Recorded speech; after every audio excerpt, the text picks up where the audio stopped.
Hello,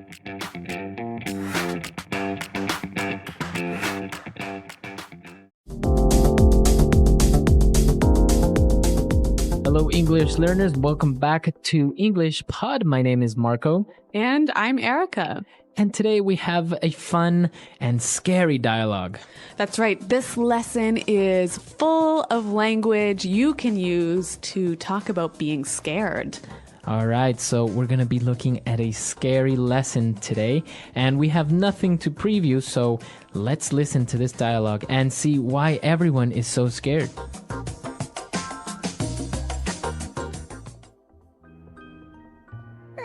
Why are we at this scary-looking mansion? It's like ultra spooky. I told you already, Shabby. The owner of the house says there's a ghost haunting his house, so we have to go in and investigate. I don't like this. Come on, guys. Stop being such cowards. It's a mystery and an adventure. This place gives me the creeps. Seriously, guys, let's get out of here. I'm getting goosebumps just being here. Shabby is a scaredy cat. That laugh came from this room. Let's go and check it out.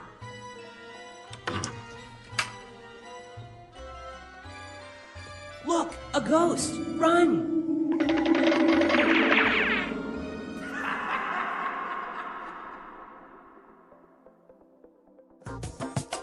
Well, that sounds really scary, but actually it kind of reminds me of another TV show. Very similar to another TV show, but it's different. Okay, but some interesting language that you can use to talk about things that are scary. So why don't we look at that now in Language Takeaway? Language takeaway. So let's start with the very first line of our dialogue. Shabby described the mansion to be ultra spooky. It's ultra spooky. Spooky. So, okay, we've got two interesting words here, ultra and spooky. Now, spooky is scary, right? It's a little bit scary. It maybe makes you feel a little bit uncomfortable, or maybe it makes you feel a little bit scared. Okay, so not very scared. Not super scared. But ultra spooky. So ultra is another way of saying super or very or really spooky. So if it's ultra spooky, then it's very scary. Okay. All right. So our next word, they said that in the house there is a ghost haunting the house. Okay, there is a ghost haunting his house. Okay, so the verb to haunt. Okay, to haunt. So the ghost is coming to the house frequently and not letting them live in peace. When a ghost haunts something, it visits it often and scares it. Exactly. Now, they were all afraid and they didn't want to go in, and so Wilma called everyone cowards. Stop being such cowards. Cowards. So a coward. A coward is a person that's not brave. A person who's scared of everything. Exactly. So they were being cowards. They were afraid. So that's why they didn't want to go in. Well, speaking of being afraid, Shabby said, I'm getting goosebumps. Goosebumps. To get goosebumps. All right, to get goosebumps.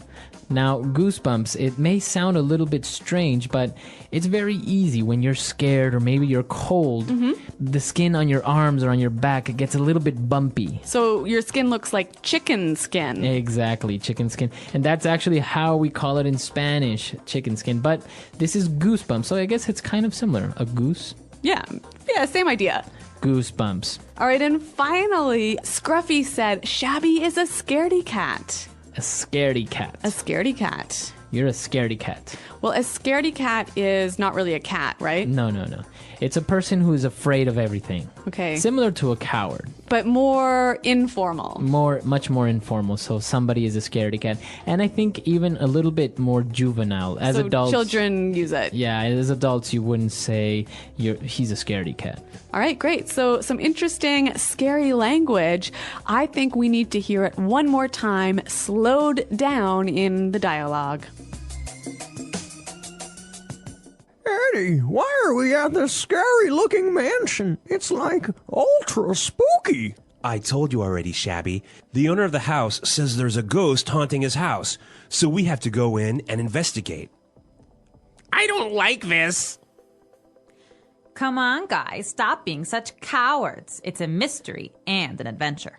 This place gives me the creeps. Seriously, guys, let's get out of here. I'm getting goosebumps just being here. Shabby is a scaredy cat.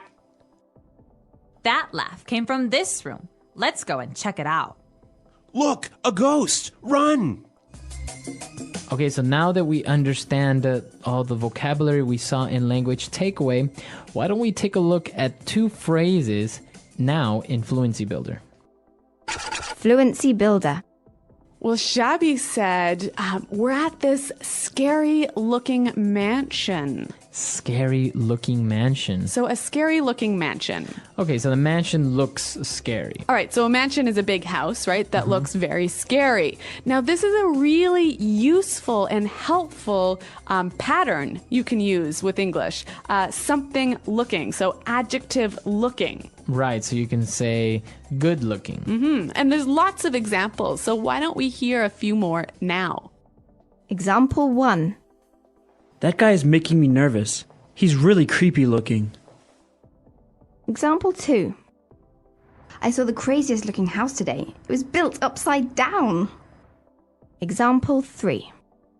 What a nice looking dog. Can I pet him? All right, great examples, and now we know how we can combine looking with different adjectives. Our next phrase, Shabby said, this place gives me the creeps. All right, gives me the creeps. To give someone the creeps. So if something gives you the creeps, it makes you feel uncomfortable and scared. Maybe scared, maybe nervous.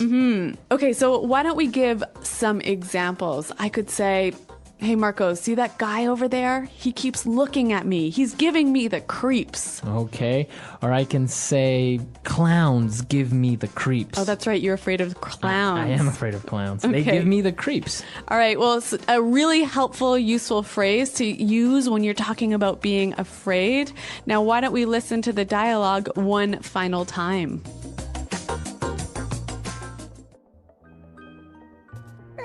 Why are we at this scary-looking mansion? It's like ultra spooky.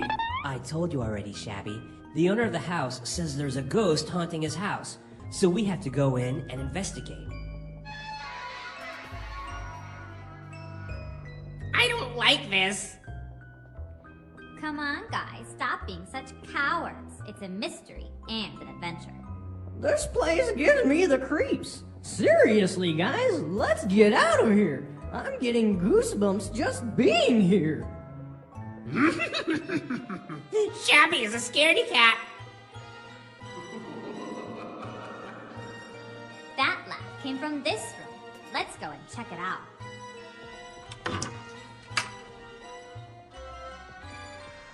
Look, a ghost! Run!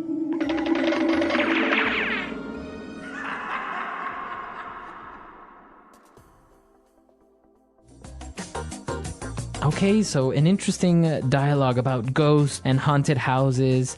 So what do you think, Erica? Do you believe in ghosts? Have you ever seen a ghost? No, I totally do not believe in ghosts, but I understand that you disagree with me. Well, I've experienced strange things, but I don't know if it was a ghost or an alien. I don't know. It could have been anything. An alien? An invisible alien. Okay. So what happened? Well, once I was having dinner with my parents, and we had a table, and on top of the table there was a glass full of water. And all of a sudden it started to move across the table, and then it started to spin while it moved. So was there an earthquake or something happening? No, nothing. We were just, the only thing on the whole table that was moving was that, and we all just kind of stared at the glass moving, and we didn't know what to do. And then my mom started kind of giggling, a nervous laugh, and we really didn't know what happened. Now, I understand that in Latin America, people are more superstitious. They believe more in ghosts, right? Exactly. In Latin America, people are very superstitious. They believe in ghosts or in spirits, or we have a lot of urban legends about, like a leprechaun that lives under a bridge, or somebody's grandma that comes and haunts them or visits them at night and stuff like that. So yeah, Latin American people are very superstitious in this sense. Yeah, I think in Anglo countries it's a little bit less common to say that you believe in ghosts. Like maybe inside you think ghosts are true, but you wouldn't really tell people that. Right. I think the difference would be that you have a different type of superstition. Like people are afraid of black cats. Right. Or the floor or the number 13. Yeah, or opening your umbrella in a house. Exactly. Yeah. So because they consider it to be bad luck, but not because something like a ghost or an alien is going to come out and eat them. So listeners, why don't you tell us what you think about ghosts? Are people superstitious in your country? Do they believe in ghosts? The English Pod Audio Review. Listen to the meaning, then say the vocabulary word. Make someone scared and uncomfortable. Creep out. Very disturbing or frightening. Chilling. Unable to be explained by science. Supernatural. Strange and a little frightening. Spooky. Extremely scary. Terrifying. Frightening in appearance. Scary looking. Strange or scary. Creepy. A very large house. Mansion. A ghost lives or visits a place. Haunt. To try and get information about something. Investigate. Someone who is too afraid to do what is right. Coward. Small bumps on your skin caused by fear, cold, etc. Goosebumps. Someone who is always scared of things. Scaredy cat. Let's try that faster. Strange or scary. Creepy. Strange and a little frightening. Spooky. Make someone scared and uncomfortable. Creep out. A ghost lives or visits a place. Haunt. Frightening in appearance. Scary looking. Unable to be explained by science. Supernatural. A very large house. Mansion. To try and get information about something. Investigate. Someone who is always scared of things. Scaredy cat. Someone who is too afraid to do what is right. Coward. Very disturbing or frightening. Chilling. Small bumps on your skin caused by fear, cold, etc. Goosebumps. Extremely scary. Terrifying. Now say the word and hear it in a sentence. Scary looking.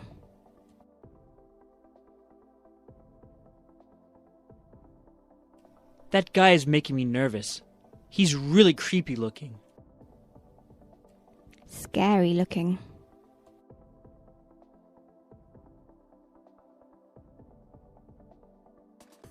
I saw the craziest looking house today. It was built upside down. Scary looking.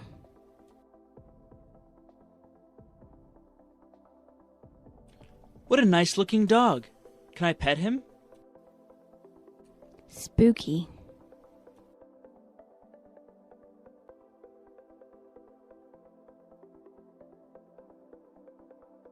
Whenever I walk by the Main Street graveyard, I get a really spooky feeling that someone is following me.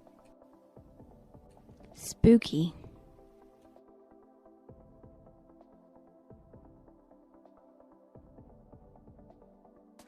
Why don't you sleep over at my house this weekend? Your house is kind of spooky at night. Spooky.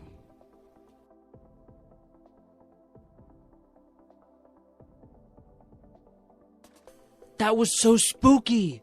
The TV turned on while I was out of the room.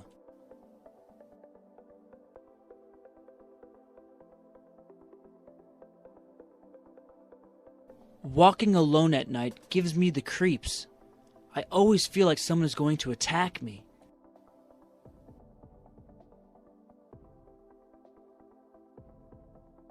Mr. Crane gives me the creeps whenever he tries to touch me.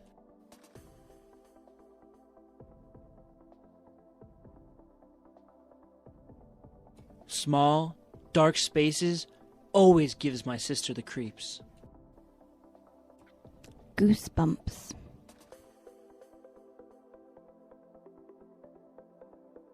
Can you turn down the air conditioning? I have the goosebumps. Goosebumps.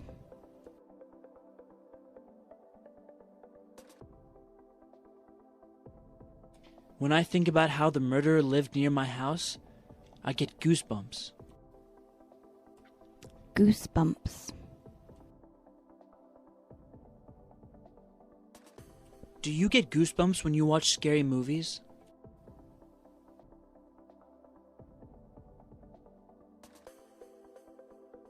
I swear the ghost of Old Man Fink haunts my dreams every night.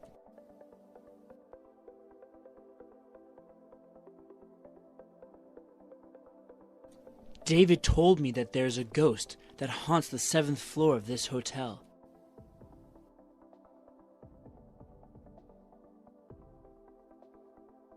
Weird things happen in that house. I think it must be haunted.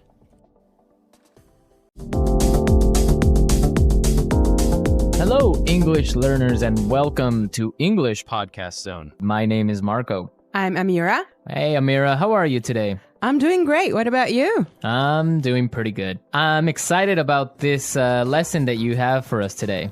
Yes, it's actually a very, very useful lesson. It's about someone asking his boss for an assistant. Oh, okay, an assistant. What's an assistant?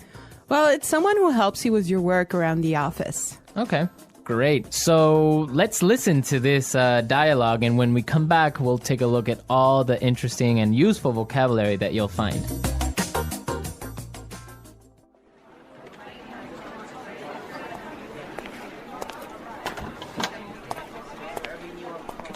Like I told you before, we just don't have the resources to hire you an assistant. I understand that, but the fact is, we're understaffed. The timing is just not right. The economy's bad, and it's too risky to take on new staff. Yeah, I guess you're right. Here's an idea. What if we hire an intern? She would take some of the weight off my shoulders. She? Yeah, you know, a recent graduate. She could give me a hand with some of these projects, and we could keep our costs down. That sounds reasonable. Let me see what I can do.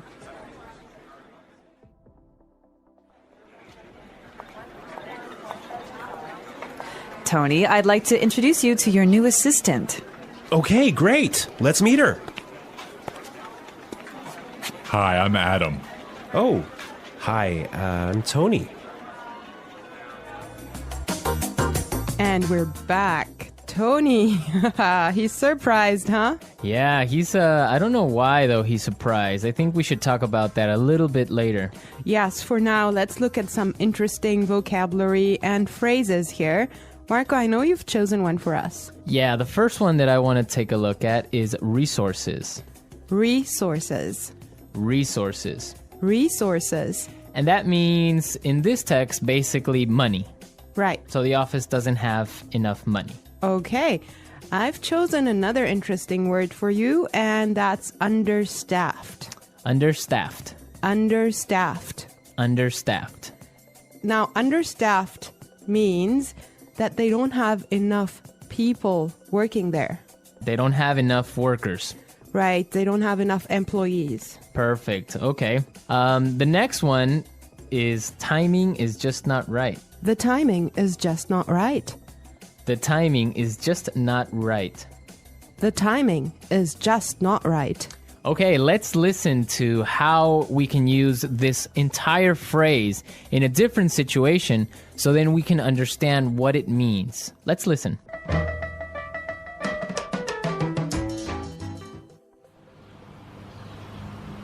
I was going to sell my house, but the timing is just not right.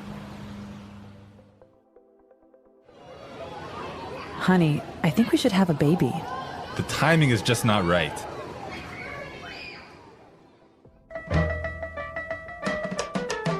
Okay, great. I guess that makes it clear. Yes, actually, it's very obvious that it means that it's just not a good time. Right. Perfect. Yeah. I have another interesting phrase for you, which is weight off my shoulders. Weight off my shoulders. Weight off my shoulders. Weight off my shoulders. So, to take weight off my shoulders is another way of saying to help me with my work or to take some of my work away from me. If you have a lot of things to do and I come and help you, that means that I took some of the weight off your shoulders. Yes. Let's look at the next phrase that we have here, and it's give me a hand. Give me a hand. Give me a hand. Give me a hand. Okay, now this is not literal. It's not that I'm going to give you somebody's hand, right? Let's listen to some examples, and then we can come back and explain what it means.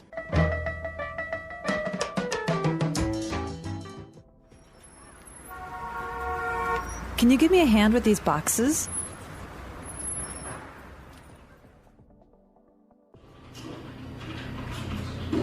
Neil, I'll need you to give me a hand with the sales reports.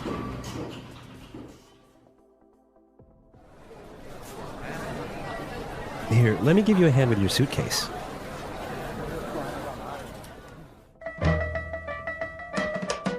All right. Give me a hand is another way of saying help or to help out. Exactly, to help out. Right. Perfect. Now, the last phrase we're going to look at here in this dialogue is keep our costs down. Keep our costs down. Keep our costs down. Keep our costs down. So, to keep our costs down means to try and not spend so much money. Exactly. Many companies, for example, now control how much printing you do. Yes. Right? To keep the cost down of paper.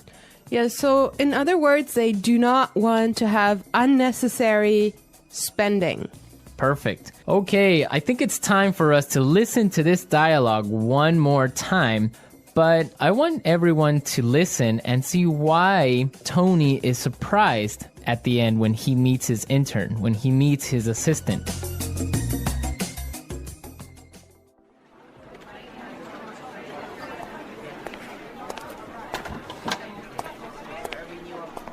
Like I told you before, we just don't have the resources to hire you an assistant. I understand that, but the fact is, we're understaffed. The timing is just not right. The economy's bad, and it's too risky to take on new staff. Yeah, I guess you're right. Here's an idea. What if we hire an intern? She would take some of the weight off my shoulders. She? Yeah, you know, a recent graduate. She could give me a hand with some of these projects, and we could keep our costs down. That sounds reasonable. Let me see what I can do.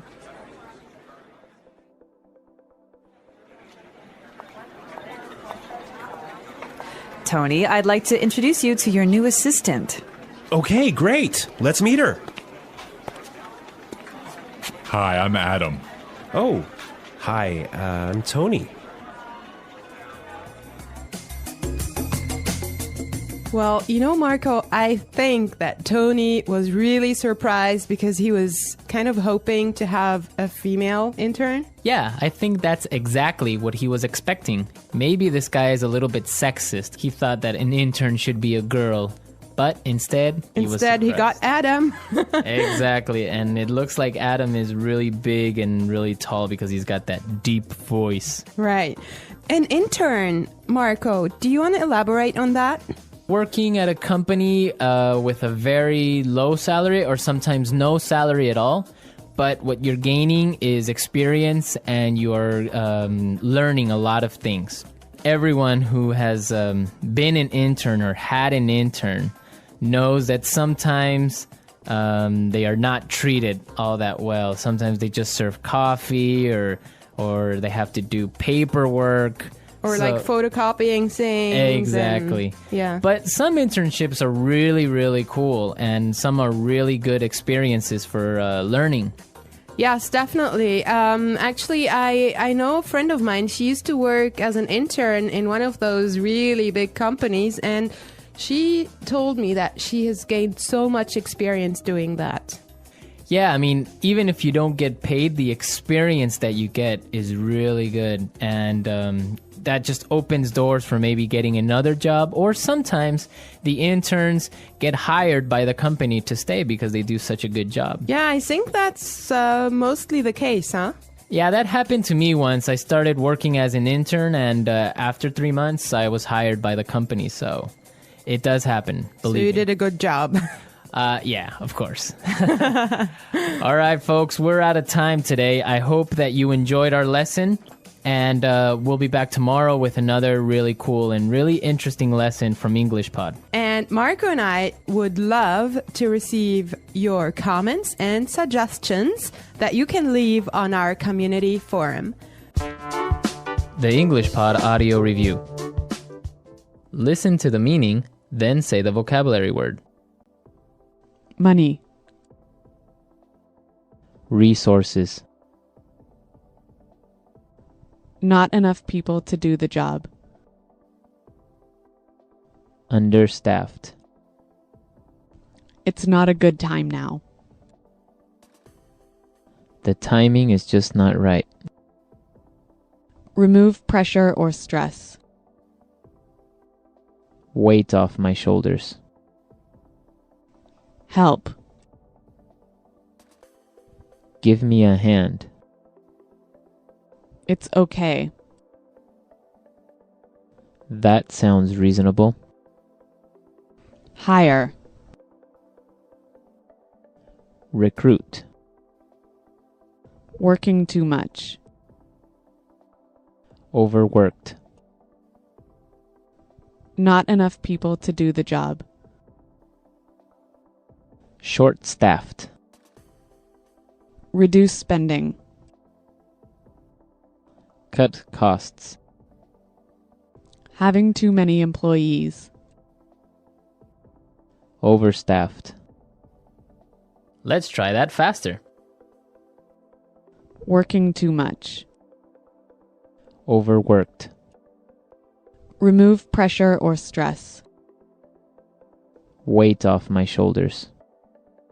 Having too many employees. Overstaffed. Reduce spending. Cut costs. Hire. Recruit. Money. Resources. It's okay. That sounds reasonable. Not enough people to do the job. Understaffed. Not enough people to do the job. Short-staffed. Help. Give me a hand. It's not a good time now. The timing is just not right. Now say the word and hear it in a sentence. Resources. We would like to use more resources to increase our sales. Resources. We don't have enough resources to start a new project. Resources.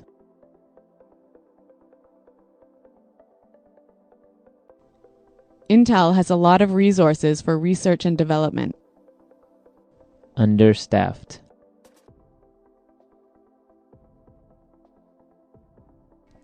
Hospitals in poor regions of Africa are understaffed. Understaffed. I did overtime last week because the company is understaffed. Understaffed.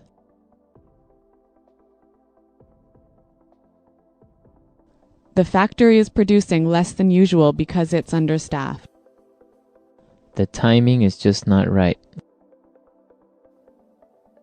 The timing is just not right. The timing is just not right for us to have a baby. The timing is just not right. I want to buy a car, but the timing is just not right. Weight off my shoulders.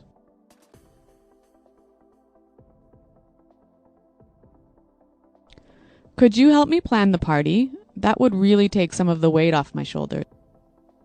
Weight off my shoulders.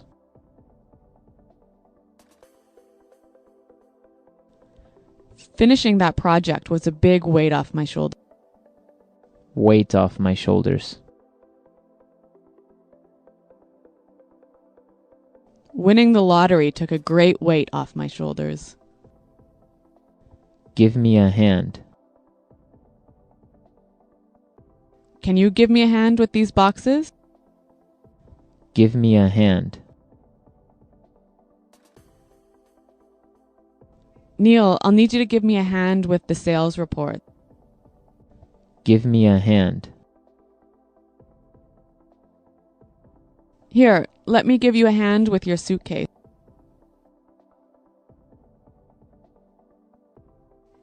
Paying $30 for new shoes sounds reasonable. Does that sound reasonable to you? Your salary request doesn't sound reasonable.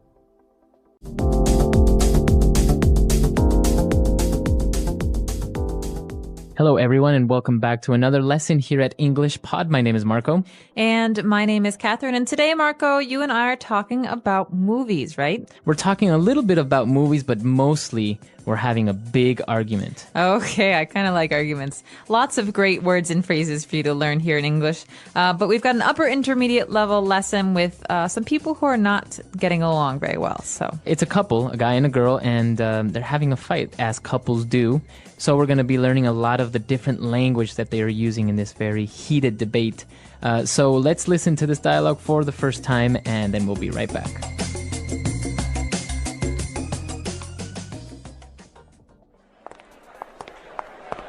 Wow, that terrible movie is finally over.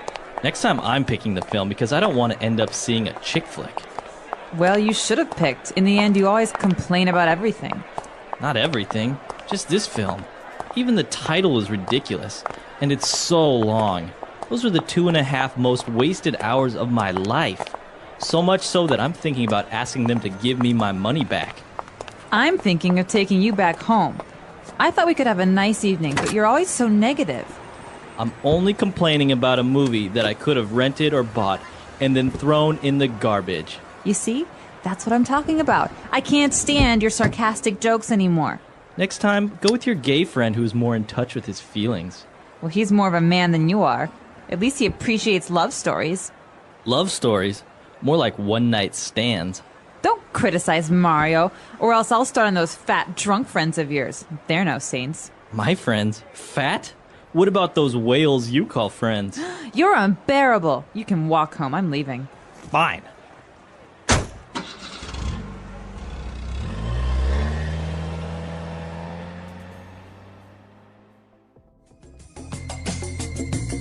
I think the guy was exaggerating a little bit. What do you think? I think they were both exaggerating. You know, by the end of an argument, both people are saying things that maybe they don't mean. I think we'll talk a little bit more about this towards the end of the show, but now why don't we take a look at language takeaway? Language takeaway. All right, on language takeaway today we have 4 words, and the first one that you probably saw in the very first sentence is chick flick. chick flick. So first of all, the word chick means a woman. It's slang, and it's not very nice. It's not very nice. No. Well, I mean, between guys, you would use it as like, oh, this chick or that chick, but you wouldn't really walk up to a girl and call her a chick, right? No, you wouldn't say, hey, chick, what's up? That's not something you want to say. So chick is a slang word for a girl or a woman, and a chick flick is a girl's movie. So a flick is a movie, another slang word. Exactly. So this is the slang phrase, flick. So, hey, Marco, what flicks are showing at the movie theater? Mm-hmm. All right. Yeah. So movies. So, and a chick flick is usually a romantic movie, a drama, something that's very... Like Beaches.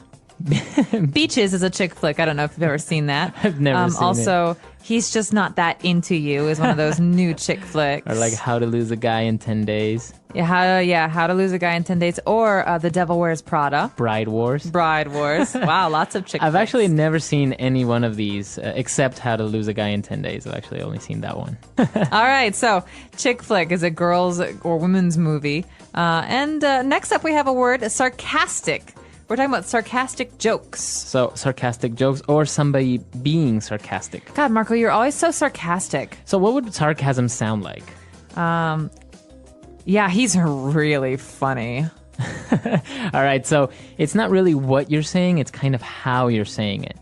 Right, so it's kind of like by saying, he's really funny. You're saying, yeah, he's a funny guy. But if I say, ugh, he's really funny, I'm saying he's not funny. He's being mean, or he's a jerk. He's a jerk. Sarcasm is kind of one of those things that it's a little bit difficult to learn how to do or to actually get it right, especially in English, right? Yeah, Marco, great explanation. Exactly, that's the way it goes. Oh yeah, you're so funny. So, wow. You're amazing. You should go to. You went to sarcasm school. So my parents. You can be like really to say. mean, Catherine. Sorry, just kidding. All right, so apart from being sarcastic, you can criticize someone. Like you're ever critical. All right. Sorry, I'll stop. You're really into character right now. All right, so to criticize someone is to complain about them or to say that the things that they do are not very good. So you can criticize a person or a movie. Yeah, so this movie wasn't very good. It wasn't funny. The actors were bad. It was really long. Mm-hmm. These are criticisms. Criticisms. Mm-hmm. All right. Well, and then moving on, the girl was finally tired of the guy and his complaints, and she said he's unbearable. Gosh, you're unbearable. So the root of this word is to be able to to stand something, to bear it. And so if you're unbearable, something is unbearable, you just can't stand it. All right, so you're tired of it, you can't stand it. She thinks he's so unbearable, she makes him get out of the car. And she leaves. Yeah, she says, you can walk home. All right, so that's an unbearable person, right? Mm-hmm. Okay, so we took a look at those 4 main words here in our dialogue. Let's move on now to some of the phrases that we found in Fluency Builder. Fluency Builder. This first one's a common one, especially when we talk about women and men and the relationship between women and men. We say about men that maybe they should be more in touch with their feelings or their feminine side. Yeah. Okay, so if you're saying to be more in touch with your feminine side, what exactly are you saying? It's a good question. Well, what you're saying is that you want to be able to express your feelings more, or you want to be able to understand more about your feminine side or something like this. So to be in touch with is more about yourself. It's about self-reflection and self-understanding. So you could say, I'm a very serious person, but I want to make some changes in my life. So I'm trying to be more in touch with my inner child. Your inner child. All right. So to be in touch with, and it's usually related to feelings, to something intangible, or right? to behavior. To behavior. All right. Moving on now, a heated phrase, a one-night stand. Oh, I'll let you explain this one, Marco. All right, so a one-night stand is a casual and very quick temporal encounter that's usually a sexual encounter. It's romantic, right? So it can be between 2 different people. They meet each other one night. They have a relationship for one night only, and then they never see each other again. So it's casual. It's casual, very good. So yeah, you would see this. You see this a lot in shows like Sex and the City and all that. Yeah, they have stuff. a lot of one night stands in that show. All right, so a one night stand. And, well, related to this, the girl was criticizing his friends, and she said they're no saints.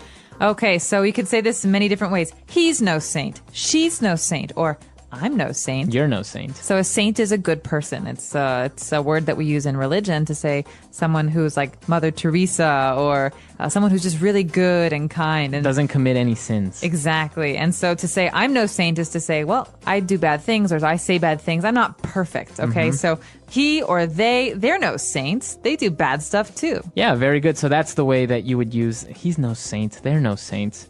All right, so I think now we should listen to our dialogue for the last time, and we'll be right back.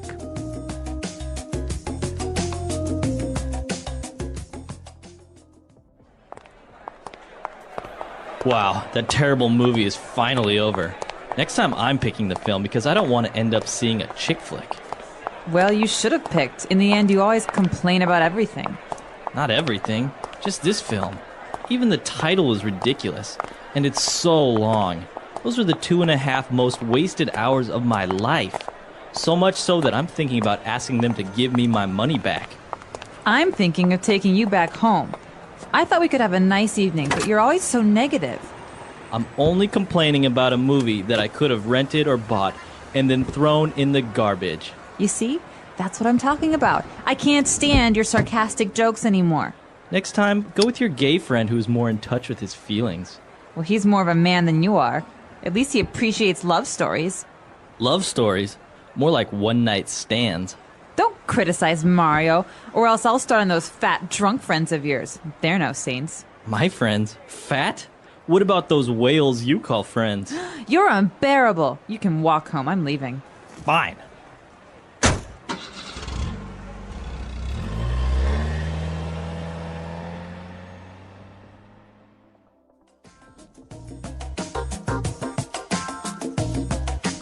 All right, so Catherine, is this an argument that you would say is typical among couples? Or maybe people that are probably about to break up, right? Yeah, not couples that are happy, I would say. But yeah, you definitely have people who are, well, I guess it's kind of the battle of the sexes, right? You have people who are different genders, and so they don't always understand each other. You know, you want to have your girlfriends as a girl, and your girlfriends behave and talk in a certain way together, and guys do the same thing, but with their friends. And so sometimes you have these clashes, these interactions that are negative, and you know, when people are upset with each other, they say mean things. And especially, I think in this case, they don't really like each other's friends. Exactly. And that's a kind of a common thing. Like a guy doesn't like his girlfriend's friends because maybe they gossip too much or something like that. And the same thing with the girls, right? Because a guy's friends maybe drink too much, play too many card games. They're single. So I think a lot of times these problems also have to do with the fact that, like, when a girl is with her girlfriends, she maybe acts differently, or when a guy's with his guy friends, and so that's weird sometimes for the relationship because you see your partner acting differently with other people. Right. So. Do you like your boyfriend or girlfriend's friends? Do you get in fights about this kind of stuff? Or you know what? The in-laws. Ooh, that's a whole nother situation. That's a whole nother situation. Absolutely.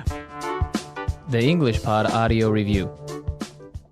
Listen to the meaning, then say the vocabulary word.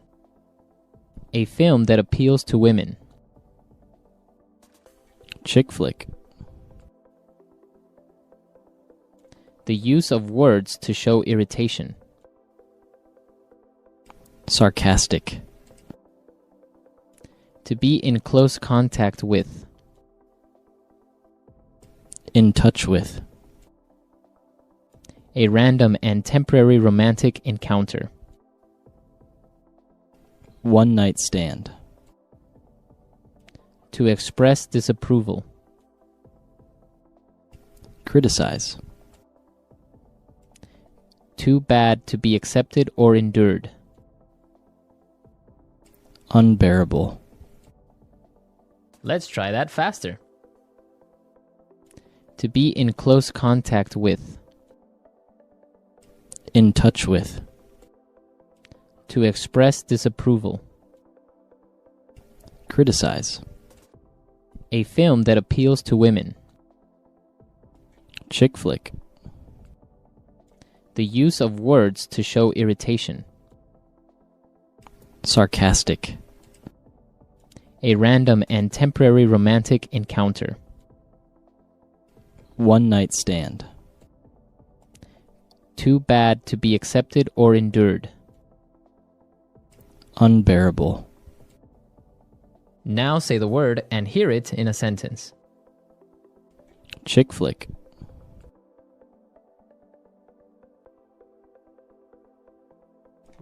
My girlfriend dragged me to go see another chick flick. Chick flick.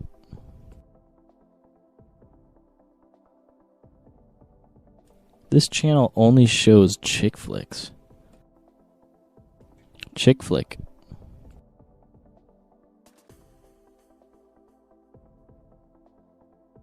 The chick flick genre enjoyed great success a few years ago.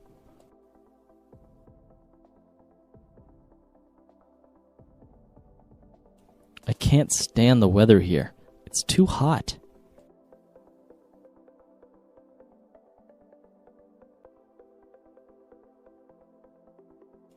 She told me she can't stand me, and then she left. Now I'm all alone.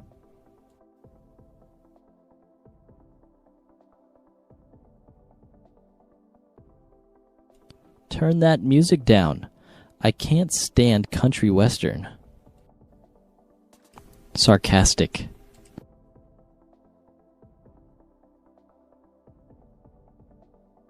Don't be so sarcastic because it's really obnoxious. Sarcastic.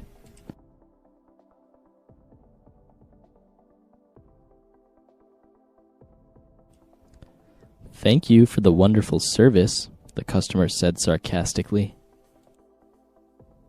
Sarcastic.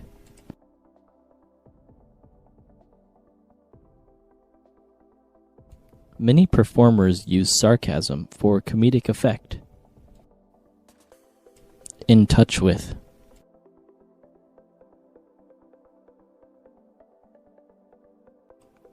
Let's see this chick flick and get in touch with our feminine side. In touch with.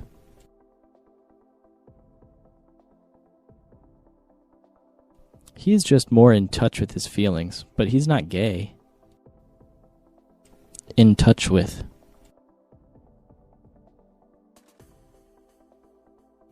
Please remember to write and stay in touch. Unbearable.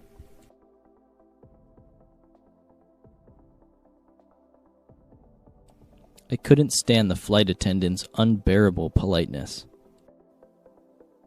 Unbearable.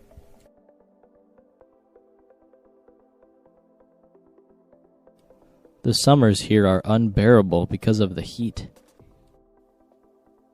Unbearable.